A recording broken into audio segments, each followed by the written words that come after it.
बिस्मिल्लाहिर्रहमानिर्रहीम। First year physics chapter 3 हमने start किया हुआ था प्रोजेक्टाइल मोशन। आधा टॉपिक जो है वो हमने पिछले लेक्चर के अंदर कवर किया है, तो अब मज़ीद जो अगला आर्टिकल जो रहता है अब हम इस लेक्चर के अंदर कवर करेंगे। तो आज हमने शुरू करना है हाइट ऑफ प्रोजेक्टाइल। अब हाइट ऑफ प्रोजेक्टाइल क्या है? It is the maximum vertical distance covered by a projectile. अब वर्टिकल मैक्सिमम वर्टिकल डिस्टेंस जो कवर करता है एक प्रोजेक्टाइल, उसको आपने हाइट ऑफ द प्रोजेक्टाइल कहते हैं। तो अब यहाँ से उसने शुरू किया यहाँ तक, तो ये जो उसका वर्टिकली अगर देखा जाए तो मैक्सिमम डिस्टेंस ये आ गया। तो मैक्सिमम जो वर्टिकल डिस्टेंस है यहाँ से लेकर यहाँ तक जितना डिस्टेंस कवर करता है उसको आप क्या कहते हैं? Projectile, height of the projectile. तो अब अगर s की बात करें तो इसके लिए हम third equation of motion use करते हैं, ठीक है। तो अब अगर इसको देखा जाए तो अब बॉडी ऊपर की तरफ जा रही है, बॉडी ऊपर की तरफ जा रही है, तो ए वाई आपका क्या हो जाएगा? माइनस जी, ठीक हो गया। अब इसी तरीके से अगर वो ऊपर की तरफ जा रही है तो एस क्या हो गया? एच आ गया, ठीक हो गया। इनिशियली उसे बी आई वेलोसिटी और एंगल थीटा था, तो अब वाई डायरेक्शन के अंदर जा रहा है तो वी एफ वाई हो गया और वी आई वाई हो गया, और इसी तरीके से ए वाई आ गया, ठीक है।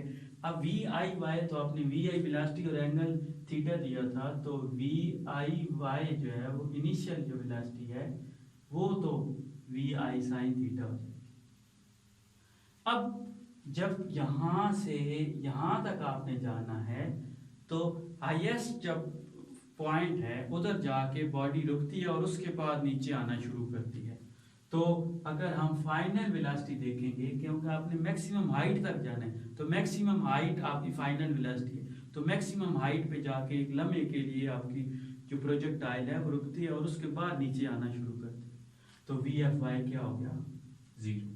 तो अब ये सारा डाटा इसके अंदर पुट करते हैं, तो 2 माइनस जी, ए वाई जो है वो माइनस जी था, एस हाइट की इक्वल है, वी एफ वाई 0 था तो 0 माइनस वी आई वाई, तो वी आई साइन थीटा और उसका स्क्वायर है तो ये बात, तो माइनस माइनस से कैंसिल, तो 2gh is equal to v i square sine square theta.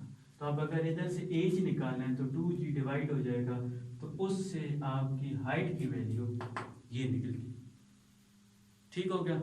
तो इसके बाद हमारा टॉपिक है टाइम ऑफ फ्लाइट। अब टाइम ऑफ फ्लाइट क्या है? It is the time taken by the body, time taken by the body या projectile to cover distance from the point of projection to the point of landing. तो आपने point of projection से point of landing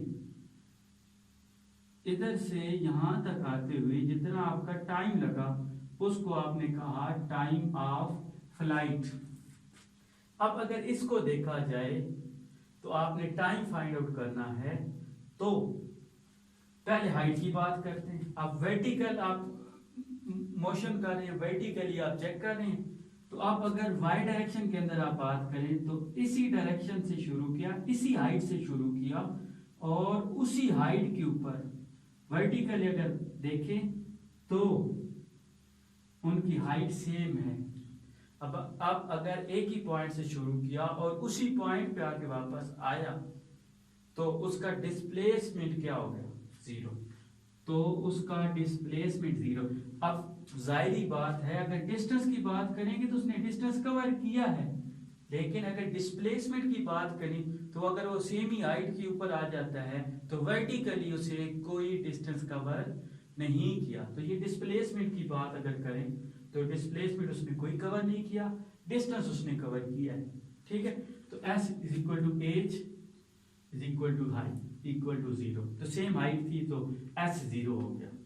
अब उसे move करवाया था, तो इसके बाद अब वो ऊपर की तरफ जा रहा है, तो ए जो है वो क्या होगा, माइनस जी की इक्वल होगा। इसी तरीके से अब क्योंकि वर्टिकल डिस्टेंस है जो वो कवर कर रहा है, तो इधर आपका वी आई वाई आ जाएगा और इधर ए वाई आ जाएगा, और एस इज इक्वल टू 0 है, तो 0 is equal to v i y. अब इनिशियल वेलोसिटी और वाई कंपोनेंट वो क्या है, वी आई साइन थीटा, तो v i sine theta minus और सॉरी प्लस 1/2 और ये माइनस जी और ये टी स्क्वायर आ गया, और इसके साथ भी टी आ गया। अब अगर टी को कॉमन लें तो अंदर क्या मिला, v i sine theta, t बाहर आ गया, माइनस 1/2 जी टी, एक टी यहाँ पे रहा और एक टी बाहर आ गया, अब इज इक्वल टू 0। अब ये इक्वेशन क्या बताएगा, अगर ये 0 है तो या टाइम 0 है या ये वाली इक्वेशन 0 है। अब एक जगह से दूसरी जगह जाने में उसने टाइम तो लिया है, तो इसका मतलब टाइम 0 नहीं हो सकता, तो हम क्या कहते हैं कि as time not equal to 0, क्योंकि उसे टाइम लिया है एक जगह से दूसरी जगह जाने में, तो इसका मतलब ये हो गया कि v i sine theta minus half g t फिर क्या हो गया, वो 0 है। अब फिर क्या किया कि इसको उधर लेके गए, तो मिला हमें v i sine theta equal to 1/2 g t. अब ये टी है वो टाइम ऑफ फ्लाइट, तो 2 इधर मल्टीप्लाई हो गया, डिवाइडेड बाय जी किया, तो उससे आपका जो टाइम ऑफ फ्लाइट निकला वो ये। अब उसके बाद है रेंज ऑफ द प्रोजेक्टाइल। अब रेंज क्या है कि मैक्सिमम हॉरिजॉन्टल डिस्टेंस जो कवर करता है, maximum horizontal distance cover by the projectile, उसको आपने रेंज कहा। अब हॉरिजॉन्टली अगर देखा जाए तो उसकी वेलोसिटी कांस्टेंट है, तो अगर आपने हॉरिजॉन्टल डिस्टेंस देखना है तो s equal to v t के फार्मूला के अंदर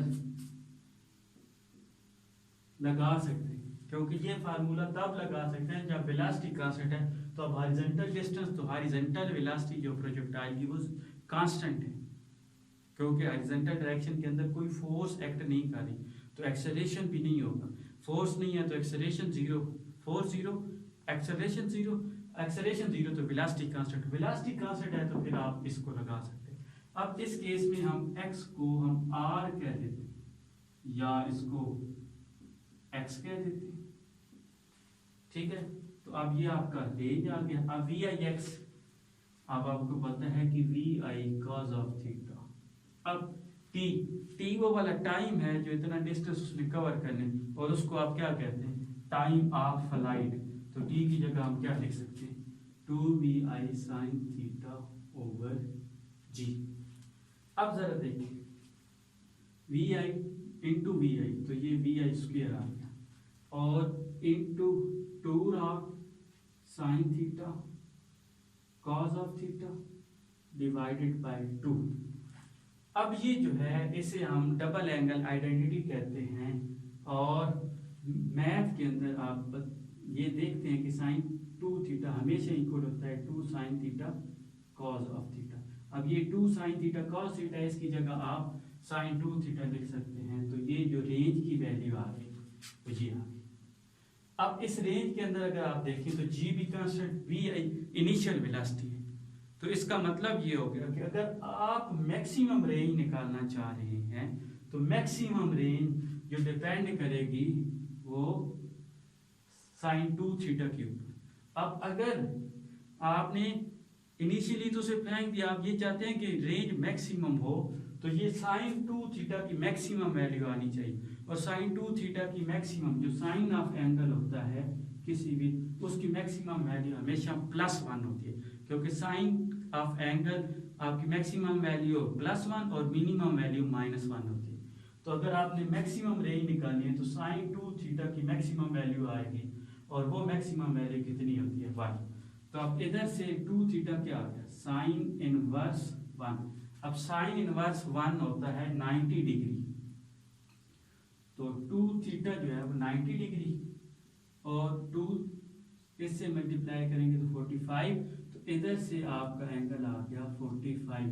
तो इसका मतलब आपकी रेंज जो होगी वो मैक्सिमम होगी जब एंगल आपका 45 डिग्री होगा। ये अक्सर औकात एमसीक्यूज के अंदर आ जाता है। तो रेंज जो है वो मैक्सिमम होती है एट द एंगल 45 डिग्री। तो आज हमारा प्रोजेक्टाइल मोशन का टॉपिक ख़त्म हुआ।